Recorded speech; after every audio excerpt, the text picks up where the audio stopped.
Enggak, untuk dunia sama manusia disingkirin dari dalam hati kita. Biar bisnis kita benar-benar bisnis yang syar'i, benar-benar bisnis yang dihalalkan oleh Allah Subhanahu wa Ta'ala. Ini doa ini bukan berarti bikin kita jadi kagak mau kerja, kagak mau dagang, Pak. Salah. Ya, orang kerja, orang dagang selagi halal, selagi menggunakan konsep syariat, selagi menerapkan aturan Allah Subhanahu wa Ta'ala, itu ibadah. Maka Nabi SAW pernah bilang, at-tajir as-saduq al-amin yuhsyaru ma'an nabiyyin wasyuhada wasiddiqin yaumal qiyamah. Pedagang as-saduq yang jujur, al-amin yang terpercaya, nanti di akhirat yuhsyaru dibangkitkan sama siapa? Sama nabiyyin wasiddiqin wasyuhada.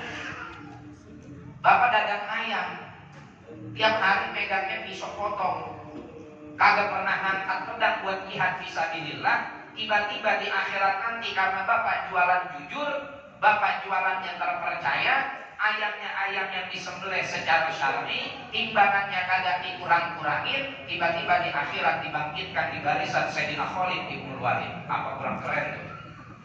Nah, di akhirat dibangkitkan di barisan Sayyidina Hamzah. Sayyidina Hamzah megang pedangnya waktu jihad fisabilillah di perang Badar. Bapak megang pisau potong.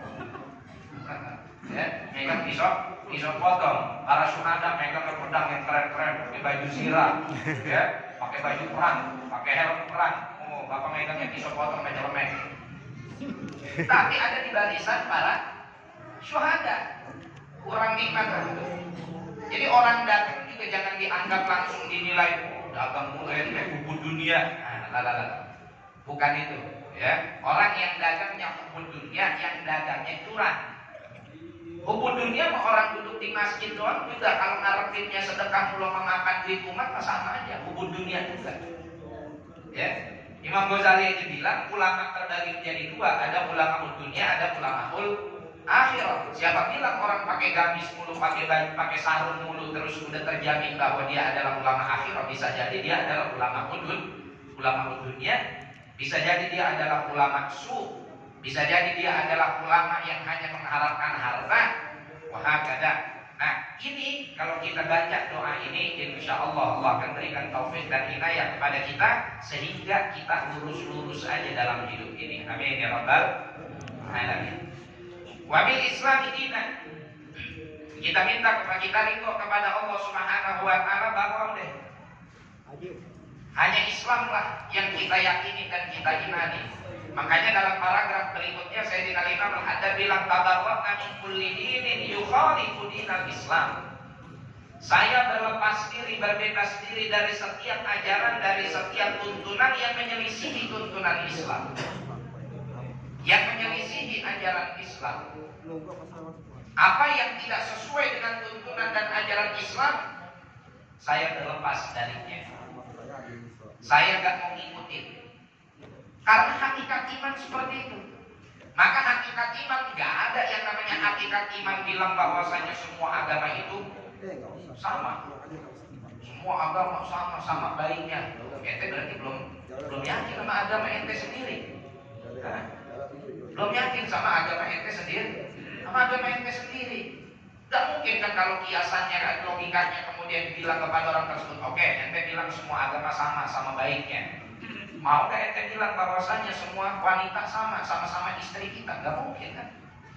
Ya? Semua laki-laki sama-sama suami kita? Gak mungkin. Ya? Itu yang kita yakini itu sebagai sebuah kebenaran. Terlepas nanti hubungan yang baik dan harmonis dengan pemeluk agama lain, itu maka gak ada kaitannya dengan keyakinan semua agama sama. Cukup dengan kita meyakini bahwasanya agama yang benar bagi saya adalah agama Islam. Dengan begitu sendirinya kita nanti pasti akan mengamalkan ajaran Islam. Di antara mengamalkan ajaran Islam adalah berbuat baik kepada seluruh manusia, apapun ras, bangsa, suku dan juga agamanya. Tapi kalau Anda masih memiliki keyakinan bahwa semua agama sama, ini nanti di pertemuan terakhir kita akan bahas, pertemuan terakhir dari Durus Tauhid ini akan ada pembahasan asbab riddah, ya, penyebab orang menjadi murtad, keluar dari keluar dari iman. Maka kata jamaah sekalian yang dimuliakan oleh Allah, inna dina indallahil Islam. Udah titik, segede kelapa, nggak ada tawar menawar.